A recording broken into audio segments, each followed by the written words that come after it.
I came to Indonesia chasing waves. We're in the south side of Lombok, making our way west as we transit this boat. We're stopping in a few bays and we're checking out the surf spots to see if Lombok really does live up to the global hype that it's led to be.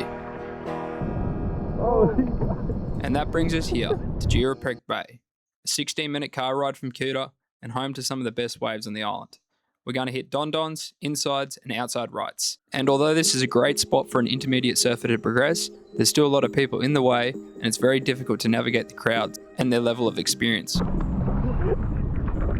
Many locals in the area operating surf schools are the ones catering for these inexperienced surfers. And it makes it very challenging at times just to make your way down the line as they're out of position in the lineup. But that's just the nature of Lombok.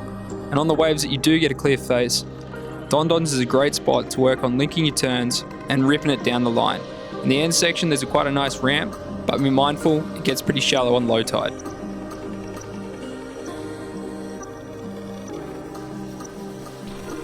I surfed here at Dons and inside for a few hours, hopping between the two, trying to navigate my way between the surf schools and stay out of their way. There's a lot of locals trying to make a living here, but the sheer masses of people coming is quite hard to deal with, and ended up having a couple close calls.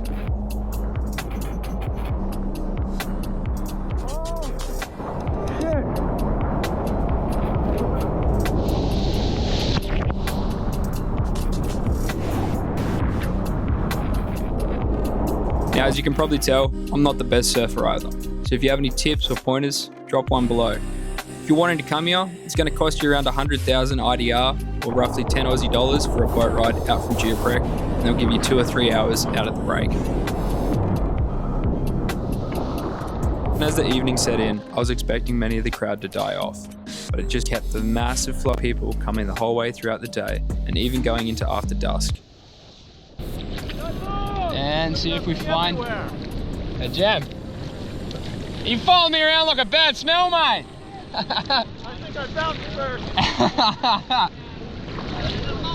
I'm Australian, I'm like a boomerang, I'll just keep coming back down.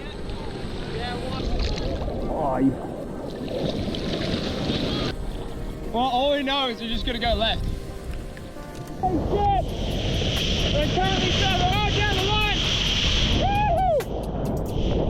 Well, after the sun had set and after most of the charter boats had left, I've decided to call it a night. We wanted to be up nice and early in the morning so we could go hit outside rights and try and hit a bit of a heavier wave. Little did I know that this was going to be such a short experience, with the first wave taking me out and putting my board on the rocks.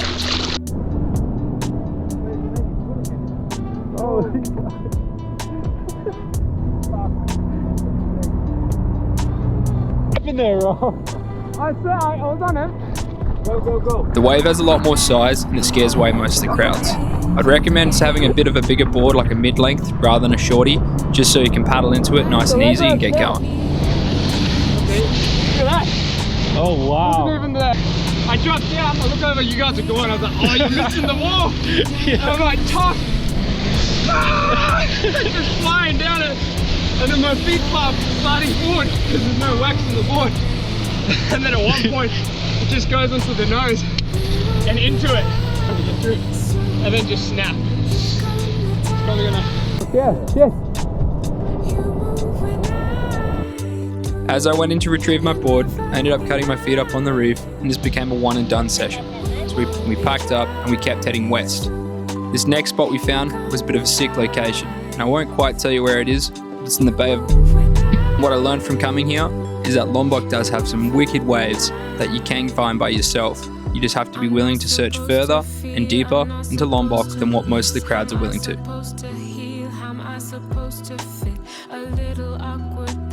Laird and Kelly, back at it again. Yarn Surf Safaris, day 3. So far we've had half a wave caught, lost one surfboard, one leg rope. We lost our leg rope? Oh, we did lose a leg rope. Now if you're sitting there thinking, Rob, you cheeky dog, you have a boat, how the hell am I supposed to find this joint? Well, a couple of the charters in town, they know this spot, and that's how I found it a few years back. And then since then, I've been coming on my own. I used to take scooters from Kuta and ride 3 hours through farms, mountaintops, and down this cliff face you can see on the top right hand side of my screen. but you get this isolated left-hand break all to yourself. Waves like these are the exact ones that you're trying to chase as an intermediate, because it gets you to work on your backhand surfing, running down the line, without the consequence of other surfers or a really exposed reef.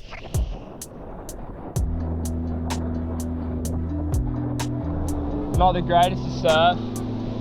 Trying to think of different ways to film, to see what I'm doing wrong. And it's just been really frustrating.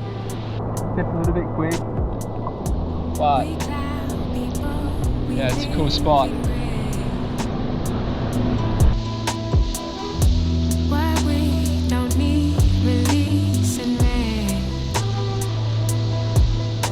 Swallowed a bunch of water. Yeah.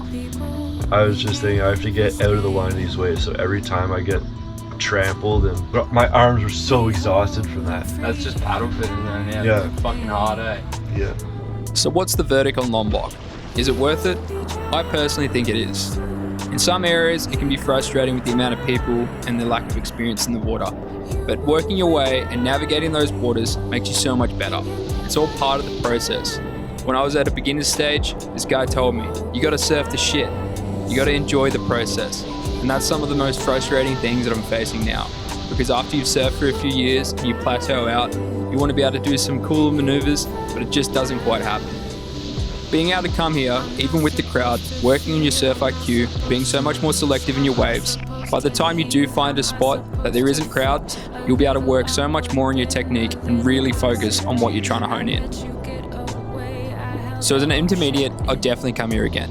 I normally use Lombok as a gateway before going to Sumbawa, where the waves are a bit more bigger, a bit more aggressive, and a bit more advanced, with it also being a bit further away, that people aren't willing to make that commute, but it's well worth it. I'd always suggest coming here first and then making your way over to Sumbawa if you really want to improve your surfing. Cheers for tuning in, and we'll see you in the next video.